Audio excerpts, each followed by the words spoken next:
బయట నుంచి వచ్చిన స్వాములు ఏమనుకుంటారు స్వామి? గురుస్వాములు నేర్పించినారా, క్రమశిక్షణ లేదా అనుకుంటారా లేదా? కూర్చోండి, నడుచుకుంటా కూర్చోండి, పడిపాడు చూడండి, కూర్చోండి. కొంచెమన్నా భయభక్తులుగా ఉంటారా? కన్యస్వాములు అంటే అంత దేవుడు వచ్చినాడు,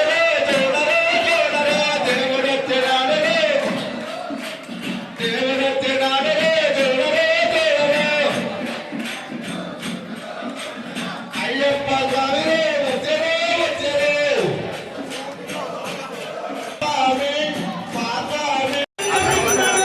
చూడండి స్వామి, అందరూ ప్రశాంతంగా చూడండి. ఇక్కడ సత్యనారాయణ స్వామి దగ్గర కూర్చోవాలా? కూర్చోండి స్వామి.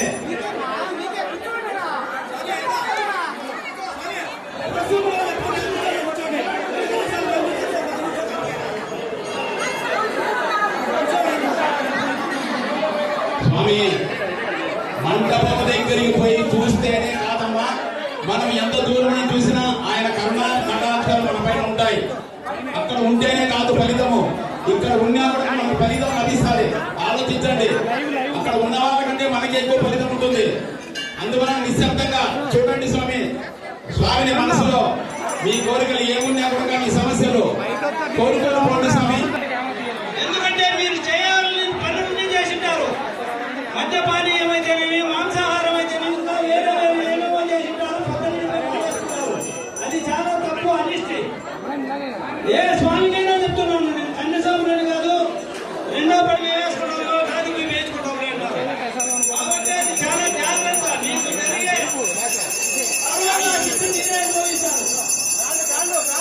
రెండవది మాల వేసుకోవడం ముందు, మాల వేసుకునేదానికి వచ్చేటప్పుడు మీరు చిన్న వేసుకుని రావాలి. మాల వేసుకున్న తర్వాత అయ్యప్ప భక్తులు వేసుకోండి. వీలైనంతలో ఎక్కడంటే అక్కడ సంబంధాలు, బజ్జీలు, మయ్యలు తినాలండి. అది అలవాటైపోయింది తినేది. తినదు దయగుంచి మీరు కావాలంటే మీరు అమ్మాయి లక్షణంగా చెప్పారు. మీకు అనిపిస్తున్నారు, మీకే భక్తి ఉంటుంది, మీకుంటే మీ భార్యలకు, మీ అమ్మగారికి చాలా భక్తి ఉంటుంది.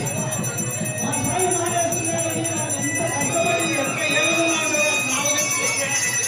మాల వేసుకొని మనము పశుపోతున్నాము, వెయ్యపోతున్నాము. యాదో ఎంతో దూరంలో పడవలో ఉన్నారు. వాళ్ళు లేచిన రోజు స్వామి మాట్లాడి చేస్తున్నారు. వాళ్ళ ముందు ఇచ్చిన జ్ఞానం కూడా మనం వేరే అర్థం చేసుకోండి. దయవుంచి ఆ తప్పును చేయకుండా మళ్ళీ అయినా కానీ రేపు 3 రోజులు మారడం కానీ, సేవింగ్ కానీ, ఇంకా ఏమేమైనా కావచ్చు, మత్తు కానీ ఏమైనా తీసుకోవచ్చు. దయవుంచి పాటించండి. స్వామిలో ముఖ్యమైనది దీక్ష అనేది ఇంటి దగ్గర చేసుకోవాలి స్వామి, దేవస్థానాల దగ్గర కాదు. భార్యాభర్త ఒకే చోట ఒకే ఇంట్లో ఉండి బ్రహ్మచర్య దీక్ష, అయ్యప్ప దీక్ష. ఇప్పుడు ప్రతి ఒక్కరూ దేవస్థానాలలోనే మాల వేసుకున్న రోజు ఇంట్లో ఉంటారు, ఇరుముడి కట్టే రోజు ఇంట్లో ఉంటున్నారు. ఇది చాలా తప్పు తండ్రి. ఎందుకంటే దాని ఫలితం అనేది మీరు ఇంట్లో చేస్తేనే ఉంటుంది. ఇంట్లో దీపం పెట్టాలా. ఆడవాళ్ళు కూడా మనతో పాటు దీక్ష అనేది చేయాలమ్మా. ఖచ్చితంగా మీరు స్వాములు ఎన్నో దేవాలయంలో ఉండాలని మన బుద్ధి పెట్టడం మనం చేసుకుందామంటే మన దానివల్ల ఫలితం రాదు. 15,000